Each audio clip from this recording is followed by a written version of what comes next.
ప్రియమిత్రులకు నమస్తే అండి. చాలా రోజుల నుంచి ఓ అభిప్రాయం మీతో పంచుకోవాలని మనసుని తెగ దొలిచేస్తుందండి. నేను చెప్పేది తప్పో, ఒప్పో దయచేసి సహనంతో విని, నేను చెప్పేది తప్పైనా, ఒప్పైనా మీకు నచ్చినా, నచ్చకపోయినా కామెంట్ బాక్స్‌లో దయచేసి తెలియచేయండి. మీకు నచ్చకపోయినా పర్వాలేదు. నేను భవిష్యత్తులో ఇలాంటి వీడియోలు చేయాలా, వద్దా అనేది ఆలోచించుకోవడానికి నాకు అవకాశం ఉంటుంది కదా! దయచేసి ఒక్కసారి ఆలకించండి. అది ఏంటంటే విషయం ఏం లేదండి. ప్రపంచంలో ఎంతోమంది పసిపిల్లలు పాలు లేక, తల్లులు సరైన ఆహారం లేక, పిల్లలకి తల్లిపాలు ఇవ్వలేక, ఆకలికి విలవిల్లాడిపోతున్నారండి. అందరికీ తెలిసిన విషయమే ఇది. పసిపిల్లలు ఆకలికి తాళలేక ప్రాణాలు కోల్పోతున్నారు. ఇది చాలా హృదయ విదారకమైన పరిస్థితి కదా!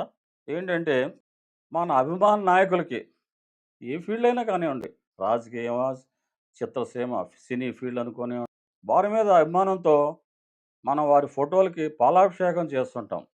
అవునా కదా! అలా అయితే అలా చేసేవాళ్ళని తప్పు పడతలేదు నేను. దయచేసి గమనించండి. వారి అభిమానం వారిది. ఎవరో ఇష్టం వచ్చిన రీతిలో వారు వారి అభిమానాన్ని వ్యక్తపరుస్తుంటారు గదా!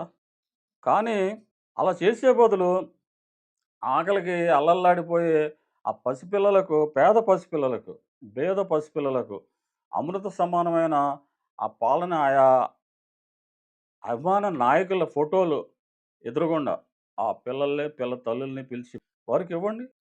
అప్పుడు స్వామి కార్యం, స్వకార్యం నెరవేరినట్టు ఉంటుంది గదా! మీరు నాయకుల మీద, అభిమాన నాయకుల మీద అభిమానం చూపించినట్టు ఉంటుంది. వారి పేరు మీద పాలాభిషేకం బదులు పాలు పిల్లలకిస్తున్నారు అంతే. అది వారికిని కూడా నచ్చుతది. రాను రాను వారికి నచ్చుతది. అభిమాన నాయకులకి కూడా నచ్చుతది. ఒక మంచి కార్యక్రమం చేశామన్న తృప్తి వారికి ఉంటుంది గదా! మీకు ఉంటుంది. సమాజం సంతోషిస్తుంది. భగవంతుడు కూడా హర్షిస్తాడు. అంతే కాదండి. పసిపిల్లల ఆకలి తీర్చే ఆ పాలు నేల పాలు కాకుండా ఉంటాయి గదా! అవునా కదా! దాని బదులు పసిపిల్లలకిస్తే ఒక మంచి కార్యం చేసినట్టు ఉంటుంది గదా! ఇది కేవలం నా అభిప్రాయం అండోయ్! ఎవరి మనోభావాలు నేను ఇందులో కించపరచాలని అనుకోవడం లేదు. ఒకవేళ ఎవరి మనోభావాలను దెబ్బతిన్నట్టు భావిస్తే దయచేసి నన్ను మన్నిస్తారని ఆశిస్తాను. నాది తప్పైనా, ఒప్పైనా దయచేసి కామెంట్ బాక్స్‌లో తెలియచేయండి. మళ్ళా ఇలాంటి వీడియో చేయాలా వద్దా అనేది నేను ఆలోచించుకోవడానికి అవకాశం ఉంటుంది కదా! మరి మీకు ఈ వీడియో నచ్చితే దయచేసి లైక్ చేసి, షేర్ చేసి, నా రానా డైలీ టాక్స్‌కి ఇంతవరకు సబ్స్క్రైబ్ చేయకపోతే దయచేసి సబ్స్క్రైబ్ చేస్తారని ఆశిస్తాను. మరి మరో మంచి వీడియోతో మిమ్మల్ని కలుస్తాను. అంతవరకు సెలవు. నమస్తే అండి.